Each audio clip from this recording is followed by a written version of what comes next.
ഇന്ന് രാവിലെ ചെയ്ത വീഡിയോയിൽ സൂചിപ്പിച്ചതുപോലെ സ്വർണം വാങ്ങുവാൻ കാത്തിരിക്കുന്നവർക്ക് സന്തോഷ വാർത്ത നൽകിക്കൊണ്ട് ഇന്ന് സ്വർണ്ണ വിപണി വലിയ രീതിയിൽ താഴേക്കിറങ്ങിയിരിക്കുകയാണ്.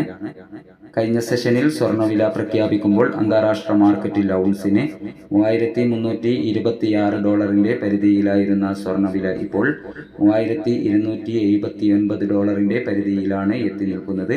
ഇന്ന് സ്വർണ്ണവിലയിൽ $1320 കുറഞ്ഞിരിക്കുന്നു. ഇന്ന് 12/5/2025 ഇന്ന് 22 കാരറ്റ് സ്വർണ്ണവില ഗ്രാമിന് 8880 പവന് 71,040 സിൽവർ 108 മാറ്റമില്ലാതെ തുടരുകയാണ്. ഈ വീഡിയോ നിങ്ങൾക്ക് ഉപകാരപ്രദമായെങ്കിൽ ചാനൽ സബ്സ്ക്രൈബ് ചെയ്യണമെന്നും വീഡിയോയുടെ താഴെ നിങ്ങളുടെ വിലയേറിയ കമൻറ്റുകളും ലൈക്കുകളും രേഖപ്പെടുത്തണമെന്നും അഭ്യർത്ഥിക്കുന്നു. Thank you for watching.